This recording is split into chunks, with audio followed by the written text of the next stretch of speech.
é sobre as situações envolvendo a família Lamáquia, né? Amigo torcedor cruzmaltino. Enquanto a situação não anda, enquanto a família Lamáquia não chega, o departamento, né, hoje do Vasco da Gama, ao lado do presidente Pedrinho, vem fazendo de tudo, né, a diretoria cruzmaltina, para tentar movimentar judicialmente toda essa situação.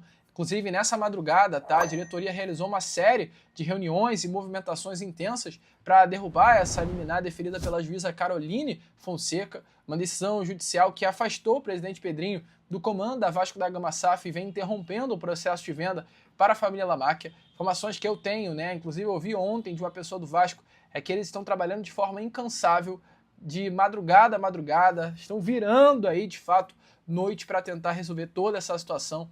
Departamento jurídico, que representa os interesses do presidente Pedrinho, planeja aí protocolar um agravo de instrumento na segunda instância do TJRJ, tendo como principal objetivo, né, em toda essa situação, derrubar essa decisão liminar aí que o afastou do Conselho de Administração da SAF.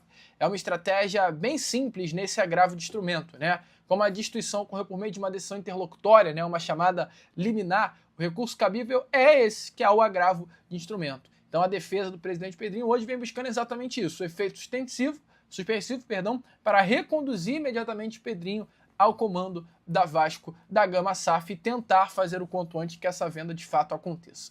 Entretanto, mesmo a venda ainda não acontecendo, ela já começa a ganhar holofote lá no Palmeiras, pois se você não sabe, eu venho trazer aqui a vocês José Roberto Lamáquia, que deu uma entrevista recente ao canal do Pedrosa, né, deixando muito bem claro sobre o seu envolvimento com o Vasco da Gama. Ele é conselheiro do Palmeiras desde 2017, ou seja, né, o futuro dono do Vasco da Gama tem um lado político completamente associado ao clube paulista. Então, diante aí de toda essa situação hoje, nesse momento, um grupo da oposição de Leila Pereira no Palmeiras estuda formalizar denúncias sobre as recentes declarações de José Roberto Lamáquia a respeito dessa possível compra, né, do Vasco da Gama. Segundo integrante desse grupo, as declarações dadas por José Roberto Lamáquia, deixando claro que vai e tem por objetivo comprar o Vasco da Gama, podem gerar dificuldades para o próprio Palmeiras, envolvendo inclusive a própria presidente do clube, que é a Leila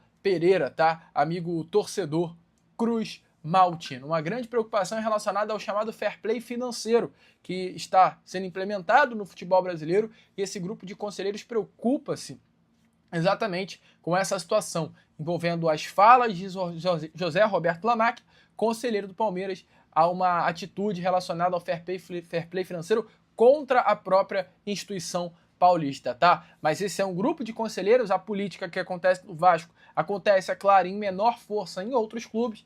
Esse é um grupo que é contra José Roberto Lamáquia. Entretanto, um outro grupo também de conselheiros influentes dentro do Palmeiras, que ainda arrasta antigos laços, inclusive de uma chapa favorável a Leila Pereira, chamada Palmeiras Forte, defende cautela na condução do caso, até pelo respeito e o carinho que tem pela família Lamáquia. Você que não sabe, Lamáquia, ele é considerado amplamente ao lado de Leila Pereira, um dos principais responsáveis por essa recuperação desportiva do Palmeiras no futebol brasileiro, né? Responsáveis por elevar o poder de investimento do Palmeiras durante a parceria com a Crefisa, FAM, que é uma empresa de José Roberto Lamáquia, e pela atual estabilidade que vive o Palmeiras. Então, pela consideração que todos têm, né, amigo torcedor vascaíno, pelo clube paulista, dentro do clube paulista, pelo José Roberto Lamáquia, uma parte quer ir contra a Lamáquia, outra parte, porém, diz, pô, não vamos contra o José Roberto Lamáquia e a Leila Pereira. Olha quanta coisa, né, esses dois já fizeram pelo Palmeiras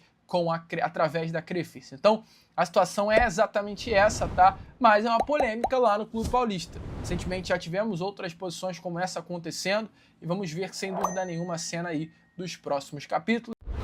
Sobre o posicionamento da Força Jovem. A torcida organizada do Vasco, Força Jovem, confirmou a presença no protesto em São Januário neste domingo. E abre aspas, venha para protestar, dentro do pedido da informação. A barreira não é Disney, não é festa, não é lugar para bebedeira.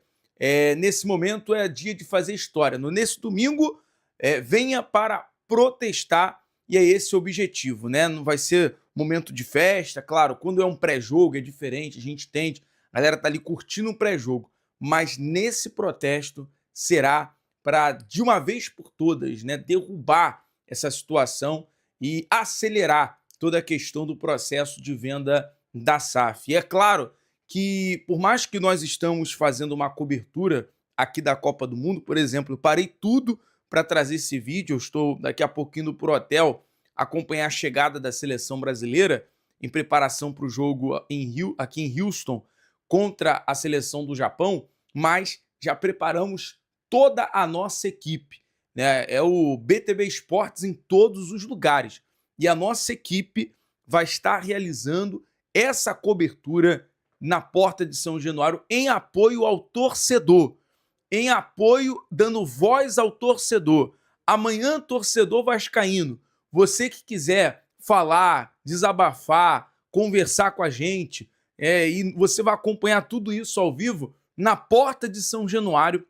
Nós vamos estar, nossa equipe vai estar para ouvir você, torcedor vascaíno, e de alguma forma movimentar, John, mas será que isso vai surtir algum efeito? Será que isso vai trazer algum resultado? Bom, se não houver uma tentativa, se a gente ficar calado, se o torcedor ficar calado, eu acho que isso é muito difícil se tratando da torcida do Vasco, o pior tende a acontecer. Então, a voz do torcedor cruzmaltino precisa ser ouvida. E nesse momento, o torcedor exige a venda da SAF, existe de uma forma ordeira e justa que a justiça seja feita, a verdade seja realizada, o certo pelo certo. É o que eu falei, você não precisa gostar do Pedrinho, você não precisa gostar da ideologia, os conceitos do Pedrinho, a forma, de alguma forma, que o Pedrinho geriu nesses últimos anos, não precisa. É pelo Vasco, né? Um ato político, é um ato pelo Vasco, é o que o torcedor nesse momento tem. E é aquilo, cara, se a gente for pegar nesses últimos 3 anos, a gente não viu salário atrasado, houve reforma no CT, houve um adiantamento para poder realizar a venda da SAF. E aí, por uma manobra política e jurídica, foram lá e afastaram o Pedrinho. Então, o justo é o justo, o certo é o certo. E a torcida do Vasco vai estar em peso. E você que é off Rio, você vai acompanhar tudo isso ao vivo com a gente nesse dia histórico. E hoje, a Força Jovem fez esse chamado também para esse grande evento na Porta do São Januário. Estou falando, é uma questão de apoio ao Vasco, totalmente ao Vasco, por essa situação que o Vasco vem sofrendo. Cara, é uma questão de justiça, é o que eu falei, não é questão de estar do lado ou deixar de estar do lado do Pedrinho, é do lado do Vasco, exatamente isso. E a gente aqui fala isso com muita clareza, porque o BTB Esportes não tem rabo preso com ninguém. A gente está aqui pela verdade, pelo certo. Essa é a realidade. Poucas vezes, a gente, por exemplo, eu não tenho o telefone do Pedrinho, eu não tenho contato com o Pedrinho. Às vezes que a gente foi buscar alguma informação, foi numa coletiva, numa zona mista, ao momento que o Pedrinho estava em off, conversando com a gente em off.